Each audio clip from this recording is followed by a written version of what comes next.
Now, since I'm apparently the best man of the wedding, I should probably give you guys a speech for you guys today. Even though this is more of a cartoon rather than a real speech.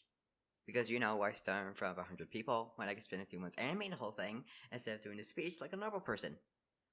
Well, one, I'm not that very confident of my public speaking, and two, I'm not a normal person. So, I'm gonna use this speech as an excuse to tell you guys a story of how Isaac proposed to Kendall. Now, after dating for a while, Isaac was ready to propose to Kendall. Isaac planned the whole thing out, things was looking great, but there was one problem. You see, every time Isaac and Kendall went on a date, they had to invite someone to be their chaperone. To see if they're not doing any funny business. Yeah, that's right, trading Pokemon cards, like, could you imagine? And if he doesn't have a chaperone, Kendall might get a little suspicious about the whole quote-unquote date. And since I have been Isaac and Kendall's chaperone like 9 out of 8 times, I was the top pick for the proposal. So that was the good news. The bad news was that Isaac had to bring his younger brother to be their chaperone to make things mildly smoothly to mildly awkward. But isn't that what brothers are for, though?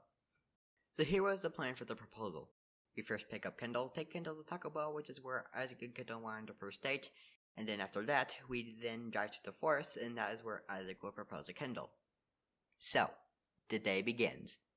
Begun, whatever. So the day begins. We packed up our things, we head off for a long journey. We head off to pick up Kendall. Perfect. Step 1 is completed. Step 2. We went to Taco Bell to refuel our strengths. Kendall was getting suspicious of our behavior, but we were still in the clear. Step 2 completed.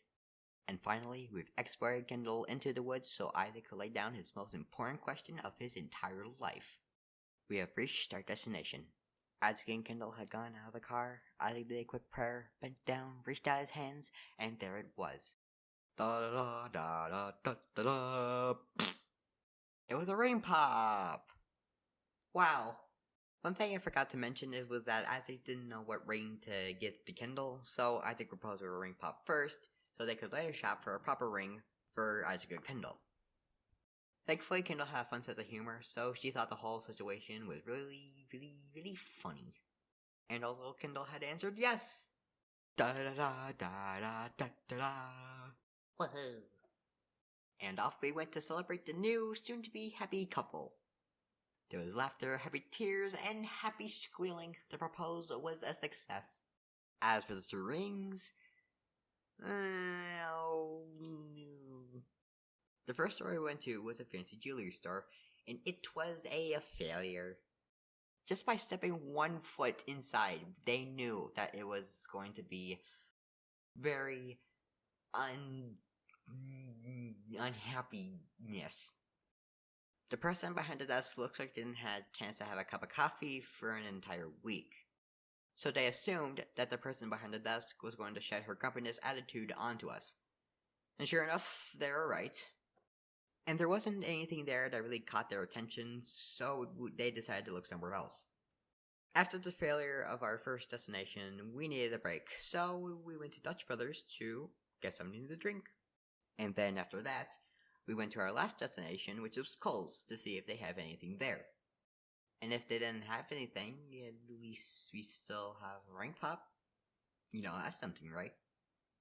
But no, actually it went really, really well. Not only did they found a good ring and a good wedding band, but the cashier was nice enough to give him a discount. Unluckily, neither Isaac nor Kendall were old enough to purchase them. But have no fear, for Dad is here. So Isaac had to call my dad to see if he can come and help the purchase, and Dad came and saved the day by successfully purchasing the 2 items. My dad was pretty chill. And thus, 1 year later, Isaac and Kendall are now officially married. So I want to take this time to say that it has been an honor meeting Kendall, me being their chaperone, and me being Isaac's little brother. I wish them well on their journey. Thank you for listening.